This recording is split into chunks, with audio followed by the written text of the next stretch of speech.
Hey guys, welcome to my YouTube channel, or welcome back if you've been here before. My name is Liz and this is Let's Get Lizical, where we do everything card making.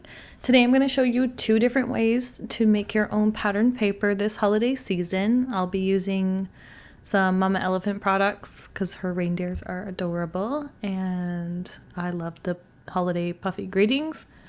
So I'll be using those 3 sets here. I'll link everything down in the description below, but first we're going to start off with just like standard, just like stamping larger images into like a random pattern in your background. I'm gonna leave this in. I mess it up and you'll see me flip it over after, but right here, it's hard to line it up again if you make a mistake.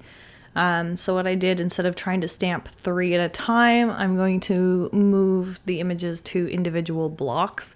So it gives me a little bit more control over it, which I definitely recommend. I think I got these blocks on Amazon, and it's just a bunch of smaller ones that I like to use for this technique specifically, just so that I can have a bunch of different images. There were like 6 in the package, so you could do like up to 6 just with these.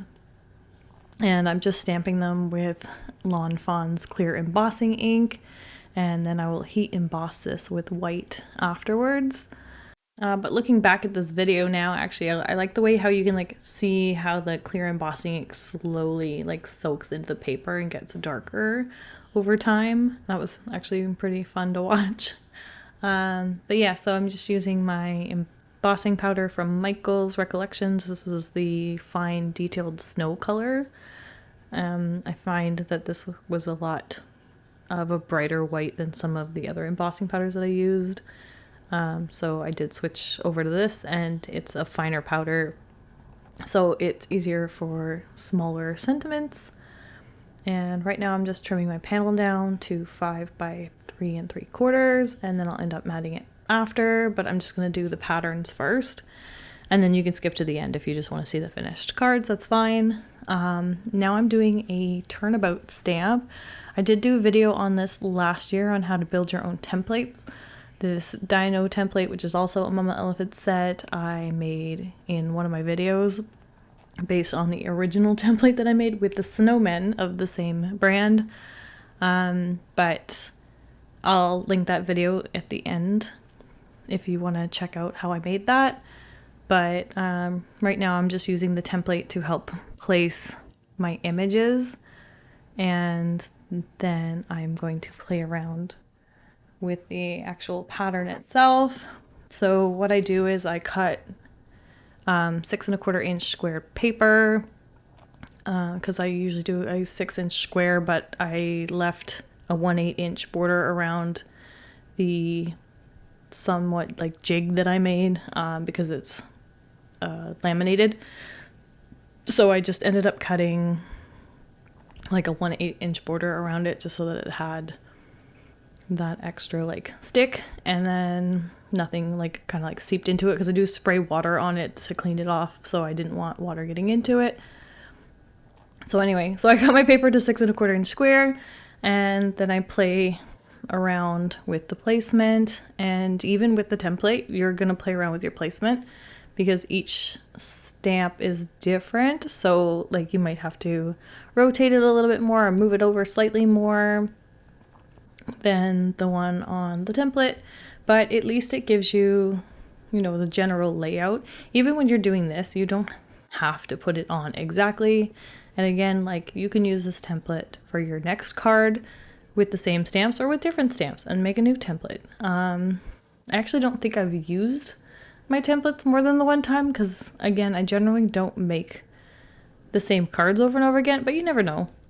I might need this in the future. I could just pull this out and just do different reindeer on it. Maybe I want to change up the center one next time, I don't know. But it's good to have, just because it's just a piece of paper. It doesn't take up much space once it's done. So right now I'm just kind of like fiddling with where I want the color placement to be. Once you have like your full pattern done, you kind of want to, I usually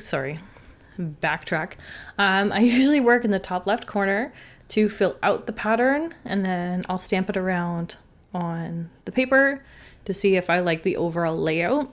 And then once that's done, I'll randomly place them on the paper just so that when you do the turnabout, if you want to do more than one color, this is how you do it. You want your color as evenly distributed as possible, maybe you want clumps of it here and there, whatever floats your boat. And just make sure that you don't put them all in the one corner if you're going to do 4 different colors, because you're going to end up with 4 different blocks of color. If that's what you're going for, that's fine.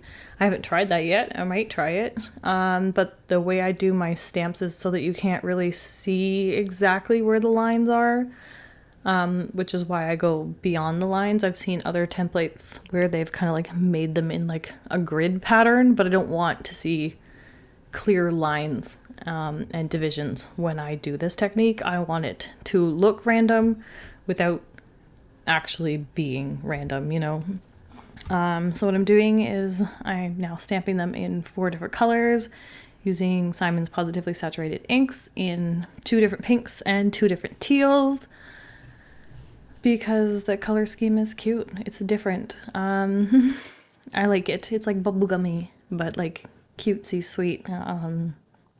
It's a different take on Christmas cards for sure. And once I'm done that, I'm gonna actually build a matte layer with some more strips, because y'all know I love to strip up my backgrounds. Card stripes backgrounds are like the easiest and fastest to make. It helps you use up scraps if that's what you got. And I have leftovers from last year and from a card I did last week as well. So might as well use up those papers.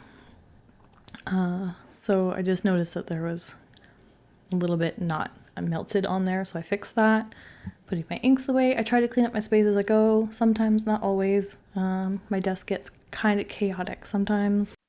So now I'm cutting my shipping label paper, which I've mentioned before. This is what I use to make my stripe backgrounds. It's 8.5 by 11 sheets, sticky on the back. It's not on both sides, but you can use glue on the back, so I don't have a problem with that. You get like 100 sheets of them on Amazon for like $20, and you can get like 400 backgrounds out of them if you're just doing A2 size cards. So to me, that's a deal. And this is what I use.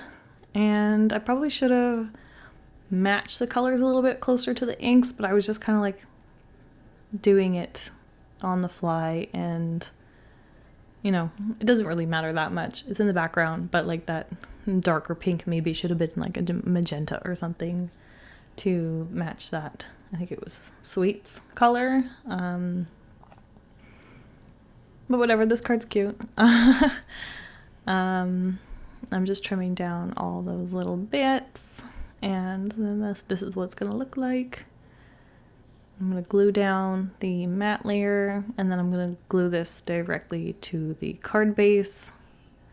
Normally I would leave a white border, but this time I didn't feel like I needed to. There was enough white on the card that I was satisfied with my white space. So right now I'm just grabbing a marker because I did miss one little corner. I was being a little, frugal with these strips for some reason, and I have so many left still. But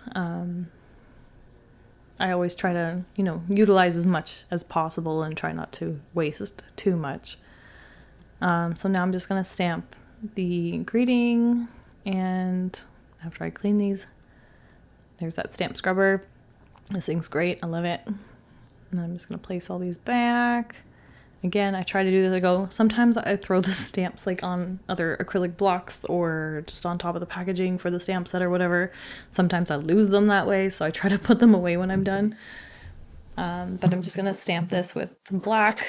It just kind of makes it stand out against all these like bright bubbly colors. And I liked that, so I'm just going to fussy cut it out and then use a Copic marker around the edges just to make it look like I maybe, heat embossed this, but not really. These puffy greetings are in the reverse, so the background color stamps and leaves the text white. And then for this heat embossed background, I am going to mat it in black. I like this color combination. I was originally going to do it on a Nina Desert Storm cardstock base as well, but I decided to go with the white just to pull it in from the heat embossing. And I'm just going to add I think, Dashing Through the Snow sentiment from the same stamp set on this, just using some of my scrap cardstock. And then once that's done, I'm going to again fussy cut this out. They're fairly simple, so I don't mind fussy cutting these. This time I left a little bit of a white border, not very much, just a very thin one. And then I'm going to end up popping both of these up on some foam tape. Just add a little bit of dimension to this card, because this card's both these cards are more about the background and the techniques. And, you know, we want them to be featured. So this pink one here is going to be done. And then with this other one, I'm going to take my ruby pops of color and just add a little bit to each of the reindeer noses. And then this card is done. But that's it for today, guys. Thanks again for joining me.